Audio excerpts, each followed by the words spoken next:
Hello students, welcome to the next screencast. Here we go, without further ado, you know how this works. This one's about school spirit. As we said in class, this is going to be the one that I explain, and the one about the aquarium is going to be the one that you will have to explain back to me. Here we go. Your club is in charge of making pins that students can buy to show their school spirit for the upcoming football game, such as here and here. You have made 225 pins so far. All right, that we know is going to be important later on. And you only have 2 hours left to make the rest of the pins. Well, you probably shouldn't have waited to the last minute, but we digress. You need to make at least 400 pins. 225 have already been made. That's going to help us to solve this problem. Two parts to this question. Part A, which we'll tackle first, write an inequality. Okay, so we know we need to make an inequality which is going to have one of the four inequality symbols, less than, greater than or equal to, or greater than or equal to, and we'll decide which one in just a moment. That gives the possible numbers p, so they gave us our variable to use p, of pins you have to make per minute in order to exceed your goal. So the first information that they gave us is p is the number of pins that we are having to make. So let's mark that down. Now another piece of information they gave us, and this is kind of tricky if you don't catch it, but it says we only have 2 hours left, right? However, they want us to talk about it per minute, as it says right here. Because it says, give the possible numbers p of pins you have to make per minute in order to exceed your goal. So we have 2 hours left, but we need to talk about this in terms of minutes. Well, we know that 2 hours is equal to exactly 120 minutes. So we're going to be using that number in just a moment. And we're ready to set up the inequality. Okay, now notice it says write an inequality that gives the possible number of p pins you have to make per minute. So we changed it to 120 minute just a moment ago. But here's the thing, making this a little bit more confusing is the fact that we don't know exactly how long it takes us to make one pin. In other words, we don't know how many minutes it takes us to make a pin. All we know is that we have 2 hours left. So that unknown part, how long does it take us to make a pin? Well, that is given to us by the letter P, because it says number of pins you have to make per minute.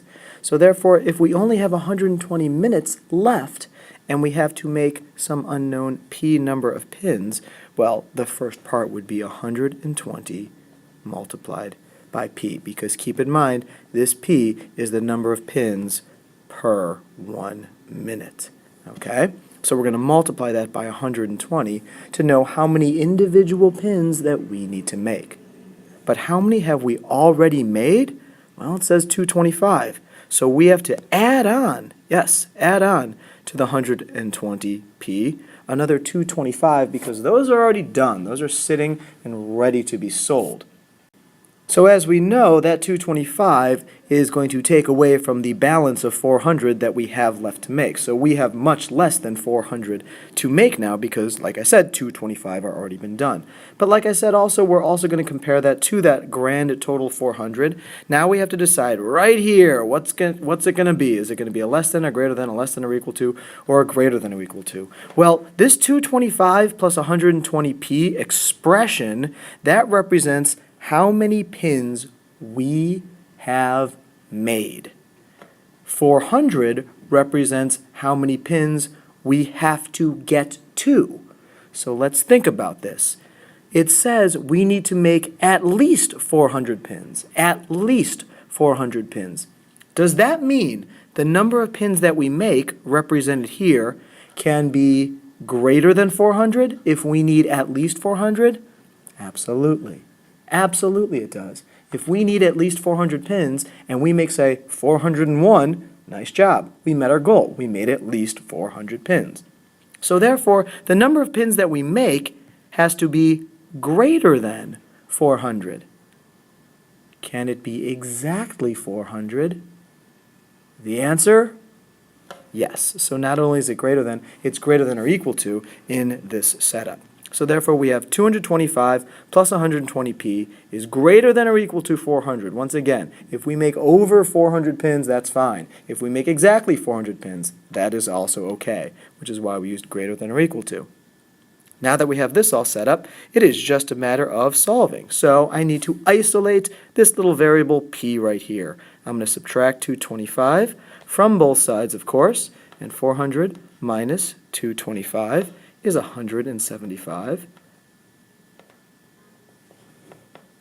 Now, I am going to get a decimal here, as you have probably noticed. Well, because I need to divide both sides by 120 in order to isolate the p, because these 120s cancel out, ask yourself first, do I flip the sign or do I not? Well, I seem to be dividing by a positive 120 on both sides, so therefore no, I do not flip the sign.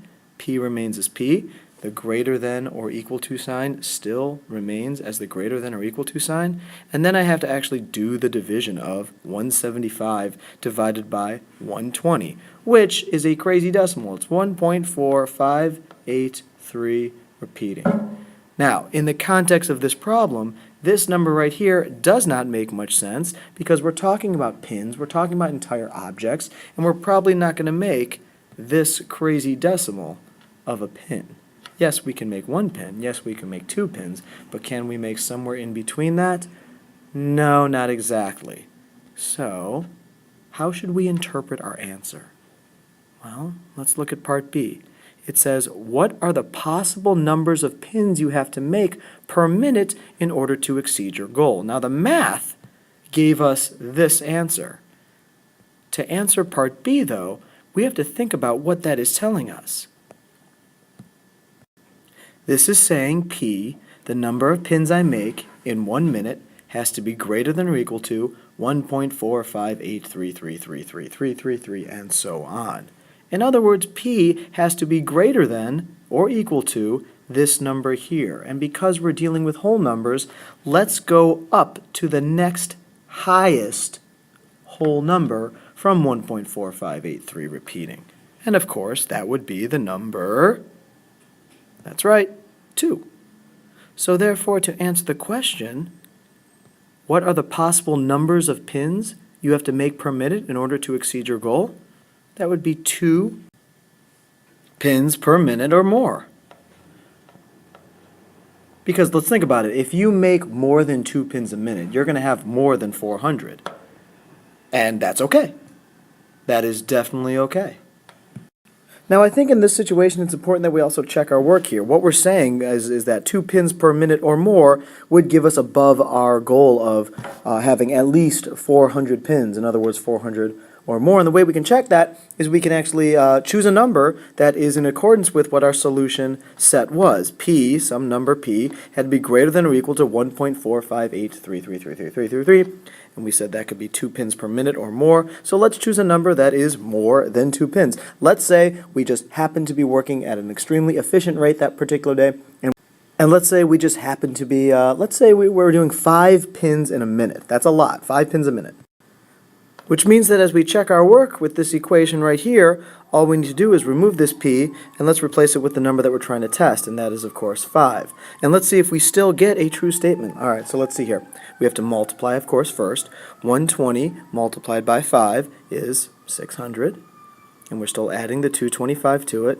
And yeah, we can clearly see that this math is, in fact, checking out and giving us a true statement, because 225 plus 600 is 825. So if we did, wow, if we did 5 pins in a minute, we would have had, at the end of those 2 hours, a total of 825. That includes the 225 that we had already made, which is clearly greater than our goal of 400 pins. So we know we got our answer correct. Thus, 2 pins or more a minute is correct. All right, nice job. Let's now see which one you have to do. All right, so here's your problem. This one has to do with fish. Specifically, you're getting a larger aquarium for your neon tetra fish. Those are very beautiful fish that look like this. Here they are in all their glory. And you also want to add more neon tetras to the larger aquarium. That makes sense. You're getting a larger aquarium. Fill it up with more fish. The general rule is that, now listen carefully, each fish needs 2 gallons of water.